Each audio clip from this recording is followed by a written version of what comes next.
As new Covid-19 mutations emerge around the world, Singapore reports its first case infected with the more contagious strain from the UK. The Ministry of National Development says it's investigating a possible breach of safe distancing measures at actor Jeffrey Shu's birthday celebration. And Singapore tightens restrictions on travellers from South Korea, including those returning under the reciprocal green lane. It's 5:30 p.m. here in Singapore. You're watching The Big Story. I'm Haryanto Diman. Now you can subscribe to the Straits Times channel so you never miss a single episode. Now also coming up on the show, Dylan and Suen will be joining me later. They'll be chatting to one Singaporean who brings Christmas cheer to his neighbours every year. But first, concerns are growing around the world with reports of multiple mutations of the Covid-19 virus. The UK earlier this week reported a new and more contagious strain. Soon after, South Africa also reported a new variant. Now closer to home, Malaysia's Health Ministry said that it has identified a new strain from samples taken in Sabah. And just yesterday, Singapore reported one case of the new strain from the UK. The patient is a 17-year-old Singaporean girl who had studied there. Joining me now to weigh in on this is Professor Teo Yik Ying, Dean of the Swee Hock School of Public Health. Professor, thank you so much for coming on to the show. Prof, since the start of the outbreak, we know that the coronavirus has been mutating, but reports are saying that these latest strains seem to be much more contagious. How worried should we be, and how can we get ahead of the virus? Thanks for having me back. It is a cause for concern in the sense that this strain is much more infectious than earlier dominant strains and also appears to infect children just as easily, although we do need more data on this. Previous strains are actually less infectious to children. Now, whether these new strains are more likely to cause severe disease, it's something that scientists worldwide are currently studying. And at the same time, vaccine companies are also conducting research to ensure that existing vaccines remain just as effective against the new strain. The understanding presently is that it will not affect vaccine effectiveness. But I think it's important to highlight that this is still early days. We need to understand more about the new strains before determining the likely impact and the appropriate policy decisions that need to be taken by governments. Now, that's why we strongly encourage that individuals, everyone, remain vigilant with mask wearing, social distancing, and to avoid large crowds and large social gatherings. Governments are concerned because of the impact that it has in managing the spread of COVID-19 in the community and also any potential impact on vaccine effectiveness and border control measures. But for individuals like you and me, as long as we continue to diligently practice the necessary safe management measures, actually, there is no need to be overly concerned with these new mutations. Right. And that said, Prof, will these new strains of the virus affect us in returning to normal? Will there, be a need to change anything to our safe management protocols? So if the new strains actually clearly do not affect the effectiveness of the vaccines, then the plans on relying on the vaccine as an important step towards protecting the population will continue to remain feasible. And presently, the understanding is that the new strains are still transmitted between people in the same manner like the old strains, just that it becomes easier to infect another person because a person infected with this new variants may have a higher amount of virus present in the person's upper respiratory tract. And that is why, as long as one continues to wear the mask properly and maintaining the necessary social distance, this remains the same measures to minimize the chance that an infected person will pass on the virus to someone healthy. Now, because the new strain is more infectious, what this may potentially mean is that we will now need to encourage even more people to come forward to take up the vaccination when it is available to them. Because this is the only way we can continue to ensure that the community as a whole is protected. So instead of aiming for perhaps for a target uptake of 80%, we may be now looking at 90% or even higher.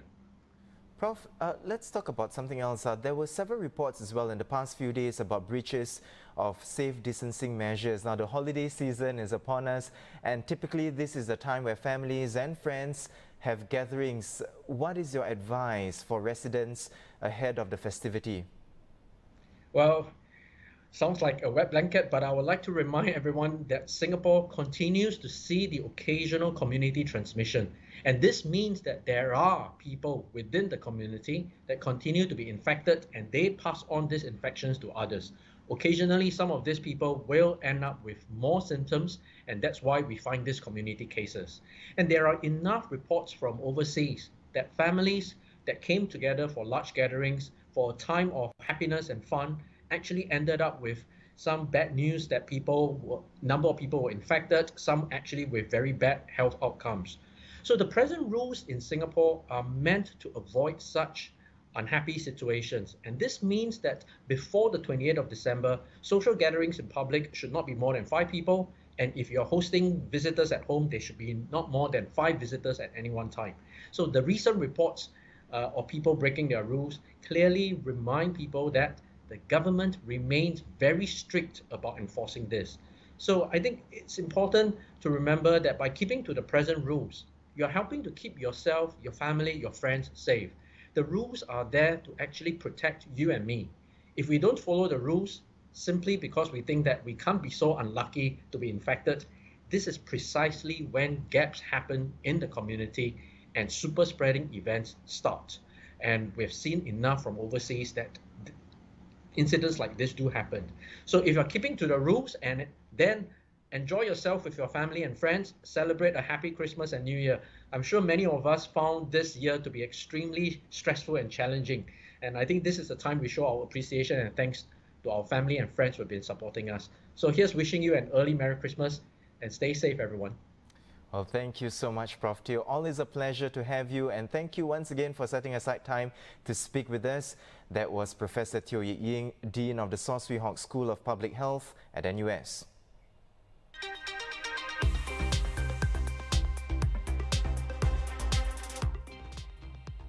On to the latest COVID-19 figures in Singapore. 13 new cases were confirmed today, all of which were imported. The Health Ministry said they were all placed on stay-home notices when they arrived here.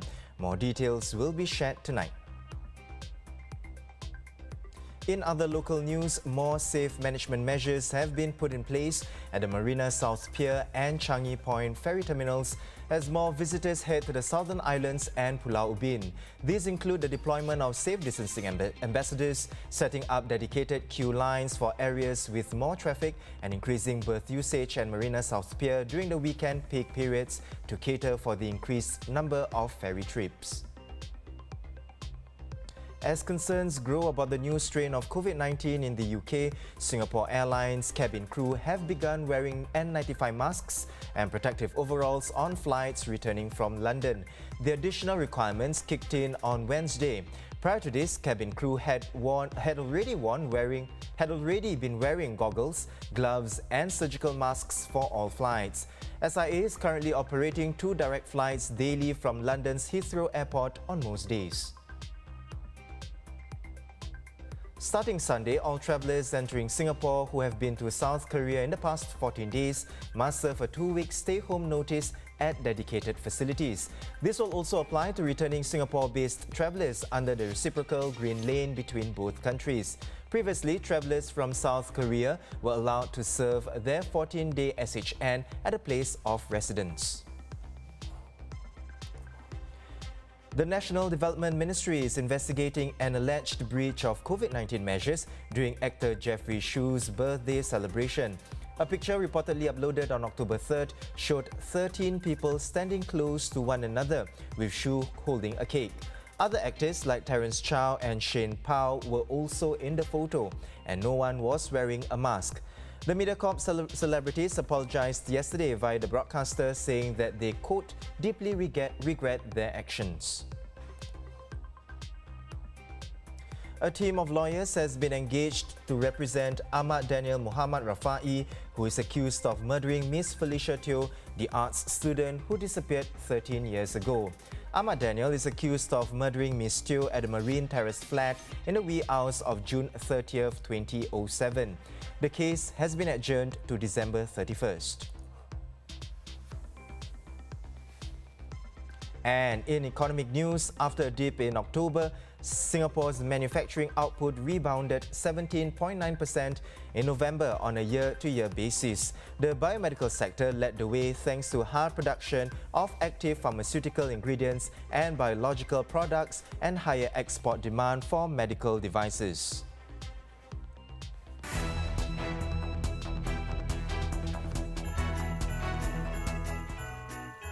And for a dose of the Christmas spirit, let's go over to Dylan and Swee at the wall. Guys, what do you have for us? Thanks, Haryanto. It's the 24th of December, which means only one thing, Christmas Eve. Here are some festive stories to get us all in the mood. To start with, our very own President Halimah Yacob has extended her well wishes to Singaporeans, noting on social media that though celebrations have been scaled down due to Covid-19, it has not dampened the festive spirit. She went on to say she hopes the public can spend some quality time with their loved ones and take this opportunity to rediscover Singapore during this holiday season.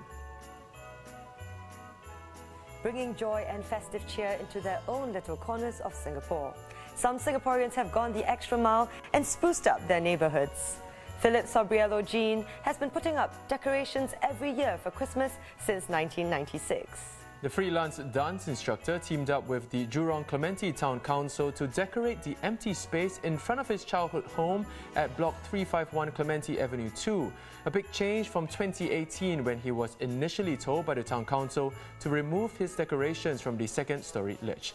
Philip joins us now to share more about spreading the Christmas spirit in the heartlands. Hey Philip, Merry Christmas to you and your family. Now, why do you do this every year and how did it start? Well, basically it just started off with me having extra Christmas decorations in 1996, and then I thought, just placing it outside the parapet. Initially I started just on the wall with like a little wreath and a couple of garlands on it, and then as I got older, I kind of realized that, I could go over and then put up the tree and, so it just happened from a little small startup all the way up to where it is now. I didn't have any intention of why I wanted to put it up. I just wanted to put it up. But then as I kept going, people kind of enjoyed it. And every year people are asking about what am I going to put up next. So I kind of realized it touched a lot of people over the years, and that's why I just kept on going and putting it up to today. On that note, you've been putting up these decorations for so many years now. How have your neighbours reacted? Could you elaborate more about that? Well, my neighbours seems to enjoy it. Not just the neighbours on the same area on here, but people who works here that don't stay around here, like people in the Sheng market or NTUC. They, like when my mom goes over to the shops, they would ask my mom, like, when am I putting it up, and what ideas do I have this year? So Philip, what does Christmas mean to you? Well, it means a lot to me because I kind of enjoy it based on what I was given when I was young. We didn't have a lot, but my mom would make us feel like, for example, instead of buying gifts, she would make us gifts like, things that we would enjoy. So I just want to keep that tradition going and, making sure that what I did when I was younger just keeps on moving up till I get older, and probably pass it down to my niece and nephews as well. All right, thanks so much, Philip. So good to talk to you. And Merry Christmas to you and your family. Merry Christmas to you too. Talking to Philip really got me feeling the Christmas spirit. Yeah, I know. And looking at his decor really makes me feel like my own tree is a bit under-decorated. Now, Sue-Ann, you love Christmas, right? But have you finished your preparation? Ooh, okay, I'm really excited, but I'm getting a little bit panicked. I haven't finished decorating or buying gifts. Well, if you're looking for some gift ideas, how about just making them some nice cards? Now, speaking of making greeting cards, a very unique Christmas greeting from local pop star JJ Lin, who danced to the Christmas classic by Mariah Carey, All I Want for Christmas Is You.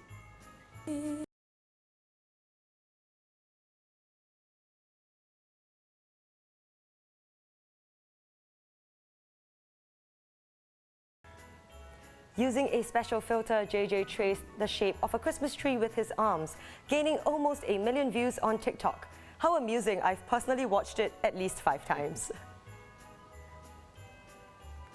And while the rest of us are grounded this Christmas, one man is an exception. Santa Claus. NORAD, or the North American Aerospace Defense Command, will be following his massive 510 million kilometer journey around the world with his GPS location viewable the whole way. Alternatively, Google also has its very own Santa tracker, complete with the most adorable graphics. So if you're curious about what Father Christmas is up to, go check it out. Back in Singapore, Sue-Ann, you've seen tons of Christmas trees over the years, but have you seen a dancing one? One lively Christmas tree has been seen bobbing around the shops at Marina Bay Sands, outshining its fellow companions, a gingerbread man and Santa Claus himself. Now it gets better. The tree was even spotted doing a curtsy to visitors along the walkway. You know what? I think I'll never look at trees the same way anymore. And well, who can resist cute animals? Gentoo penguin chicks at the Sea Life Sydney Aquarium celebrated their first Christmas in a video showing them pecking red and green baubles, while the adults curiously observed some falling bubbles. The aquarium said the chick colony hatched early to mid-November. Aww.